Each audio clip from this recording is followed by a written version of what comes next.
Words help me out here. Oh, beautiful for spacious skies, for amber waves of gray. It's country music. I think I'll tell you right now, I wouldn't do it, even though I can't sing. You would not sing? No, I would not. I would not normalize him. And she says, I love our country. How do you love your country and support and normalize somebody who was a convicted felon who really wants to destroy the country, in my opinion? I don't understand how you say you love your country at the same time as you normalize this convicted felon, which I can say now every day. A lot of my family voted for Trump. They love the country and vote for him. I think that people make these decisions for a lot of reasons. Okay, fine. And I would not be the person to say don't do it, because I believe in free speech and everything about it. I personally would not do it. No one's asked me, but that's another story. I would love for you to do a roast at the Trump inauguration. Yeah. Okay. Oh, no one else had any thoughts? Welcome back to AllStarBuzz. Thank you for joining us. Before we start, don't forget to like this video and subscribe to the channel. We are on our way to 10,000 subscribers. Now, let's begin. Carrie Underwood stood on the edge of an iconic momentan invitation to sing at the presidential inauguration, a once-in-a-lifetime honor for any artist. But what should have been a celebration of talent and patriotism quickly ignited a political firestorm. Overnight, Carrie became a lightning rod for controversy, not because of what she said or something she did wrong, but because she agreed to sing. Just sing. Within hours of the announcement, the backlash erupted like wildfire. Social media, talk shows, online forums, every platform became a battleground. Critics accused her of normalizing a convicted felon, dragging her into a political war she never asked to fight. The phrase echoed again and again. How could she love her country and support this president? But here's the truth. They weren't just questioning her performance. They were attacking her character, her patriotism, her values. It wasn't enough to disagree. They wanted her gone, canceled, silenced. This was no longer about music. It was a cultural test, and Carrie Underwood had been chosen as the target. But why? Because she said yes to a stage, a song, and a flag? Because she dared to stand in front of a nation deeply divided and perform a melody meant to unify? From that moment, it was clear this wasn't going to be just another performance.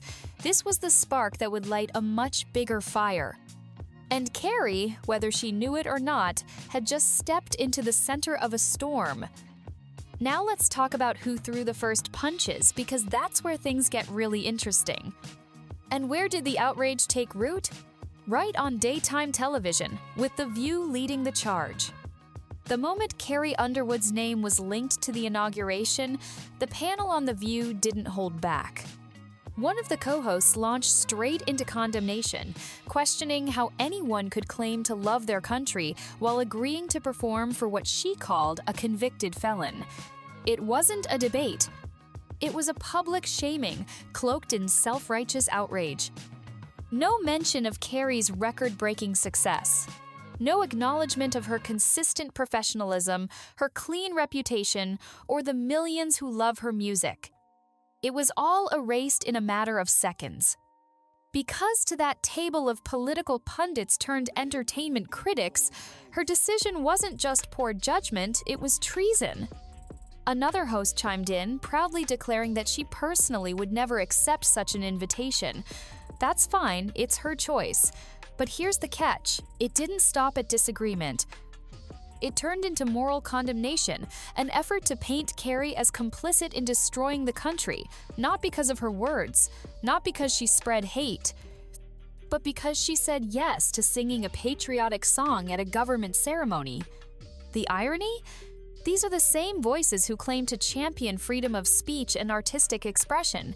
Yet, when someone exercises that freedom in a way they don't like, the claws come out.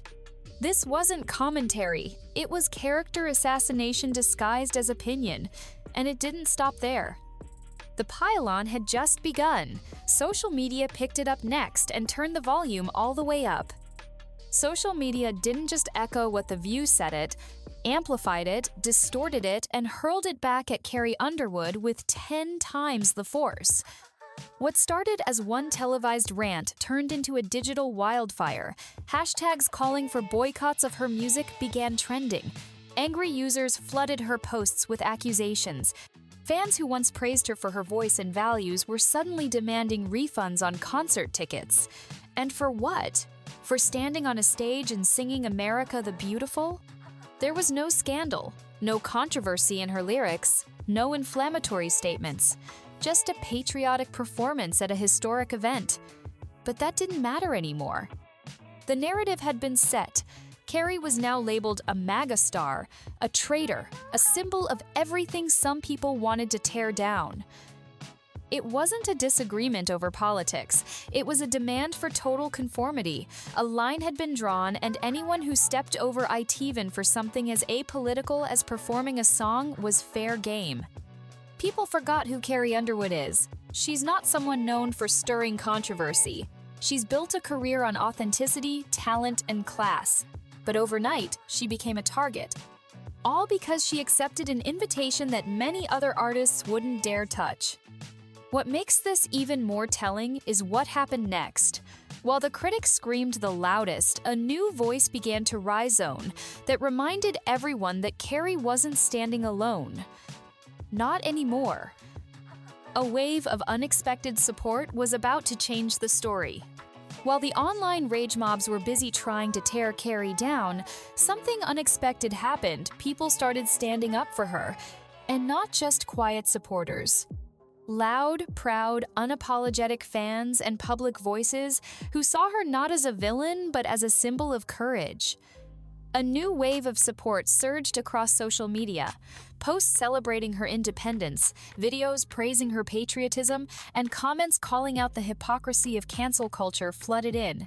For every angry voice shouting boycott, there were others shouting, "Thank you. Thank you for not backing down. Thank you for being true to yourself. Thank you for showing the kind of bravery most celebrities won't tack to our too." And here's what really struck a chord. Carrie didn't clap back. She didn't post angry rebuttals or go on a media tour defending her choices.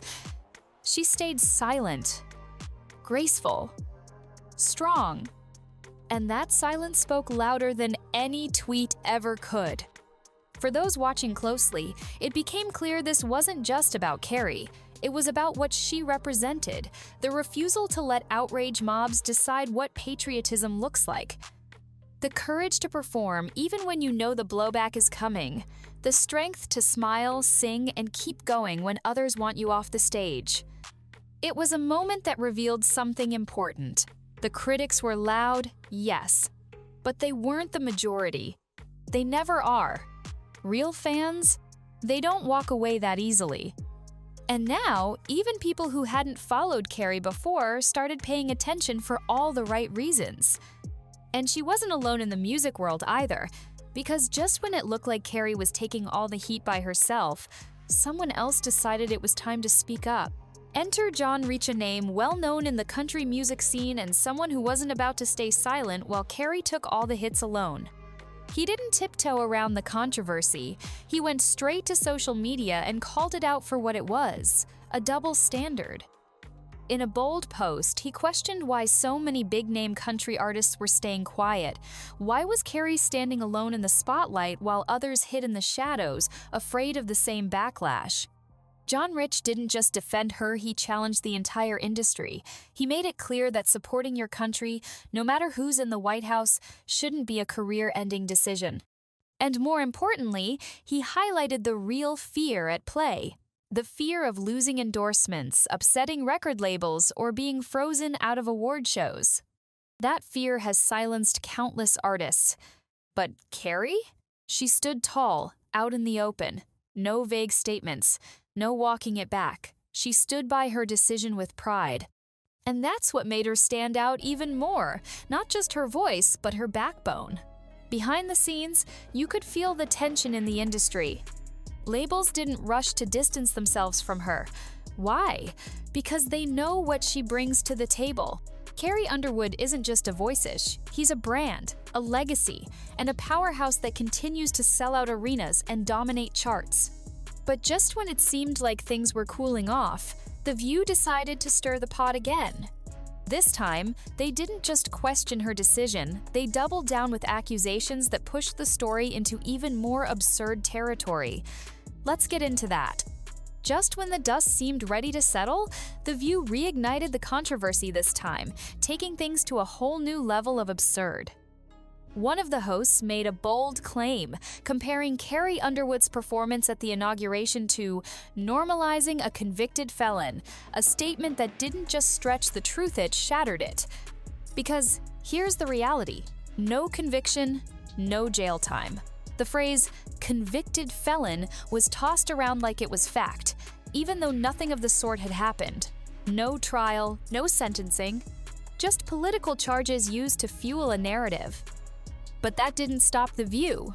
Another co-host asked, "How can you love your country and support someone who wants to tear it down?" It wasn't a question, it was a weapon. An accusation meant to shame, to isolate, to brand anyone who disagreed as un-American. And again, Carrie didn't fire back. She didn't need to, because the contradiction was obvious. This was coming from the same panel that constantly preaches inclusion, diversity, and freedom of thought, except when someone steps outside their approved boundaries. Then, it's open season. The emotional finger-pointing wasn't rooted in facts or genuine concern. It was about control, about enforcing an unspoken rule that says artists must fall in line or else face the consequences. Carrie's crime? Loving her country loudly, in front of the wrong audience. That was enough to bring out the pitchforks. And while the criticism grew louder on television, not everyone on the panel agreed. A few tried to take a more measured stance, but their voices were drowned out by the outrage. Because when cancel culture smells blood, reason rarely stands a chance. But that didn't stop the attempts to silence her. It just exposed how deep the hypocrisy really goes. As The View escalated the attacks, their solution for this situation became crystal clear: boycott her. Stop streaming her music, don't go to her shows, cut her off. Their logic? If Carrie's fans were truly upset, they should just stop supporting her. As if silencing an artist over one performance was the moral high ground. As if canceling a career built over decades was the righteous move. And that's where the real face of cancel culture showed up, not as a call for accountability, but as an all-out effort to erase someone for stepping out of line. But here's what they didn't expect. Carrie didn't fold. She didn't lose everything. In fact, her career didn't stumble at all. While critics threw around insults and demanded her downfall, Carrie Underwood kept doing what she does, best dominating the charts, racking up awards, and selling out venues. The outrage? It had a shelf life. The headlines faded, the anger moved on to the next target, but Carrie stayed right where she was, on top. The truth is, people who were never really fans left, and that's fine. But they were quickly replaced by a new wave of listeners, people drawn not just to her music, but to her resilience, to the way she handled the storm without turning bitter. That grace under fire turned her from just another star into a symbol of standing tall in the face of the mob. And her record label? They didn't abandon her either, because they know what she's worth, not just as a singer, but as a brand. Carrie Underwood is a gold mine, and the people who wanted her canceled, they simply got drowned out by the sound of sold-out applause. But Carrie's story doesn't just stop with her comeback. It taps into something bigger, a pattern we've seen before. Carrie's story pulled back the curtain on a pattern that's been playing out in the entertainment industry for years. Because this wasn't the first time country music found itself in the middle of a political firestorm. Remember the Dixie Chicks? Back in the early 2000s, they criticized then-President George W. Bush, and overnight, their careers took a nosedive. Radio stations blacklisted them. Fans turned their backs. The industry shut its doors. At the time, many on the political right celebrated that takedown. It was a clear message: step out of line, and you're done. Now fast forward. Carrie Underwood doesn't criticize a president, she simply agrees to sing at an inauguration, and this time it's the other side demanding cancellation. The same outrage, just a different direction. The same silencing tactics, now coming from voices that once claimed to stand for tolerance and free expression. And that's the irony. The very people who once fought for artistic freedom are now enforcing political purity tests. It's no longer enough to stay out of controversy. Artists are expected to actively take a side or risk being labeled and attacked. Neutrality? That's not allowed anymore. What Carrie did wasn't radical. She didn't give a speech. She didn't make a statement. She didn't take a stand for one side or the other. She sang a song. But because she did it at the wrong event, the mob came for her. It proves a bigger point: cancel culture isn't about right or left, it's about control. And when outrage becomes a weapon, no one is safe. Not even someone with 10 platinum albums and a spotless reputation. But as the outrage mob burned out, one thing became impossible to ignore. Carrie never needed anyone's permission to be who she is. And that's exactly what rattled them.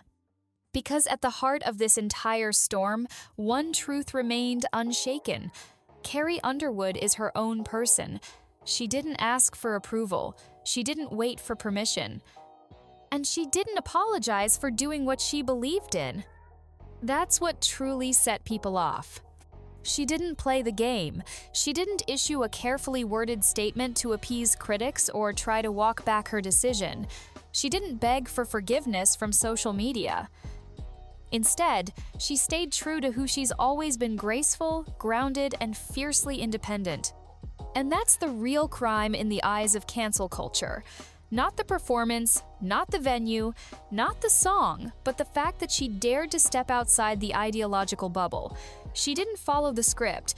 She didn't fall in line. She made her own choice and stood by it. The moment she did that, tolerance went out the window. The lectures started, the moral outrage poured in. But Carrie kept moving forward. She kept singing. She kept winning. And the noise? It faded, like it always does. Because when you're real, when your fans see that authenticity and strength, they stick around. They don't care about the headlines. They care about the music, the message, and the person behind it.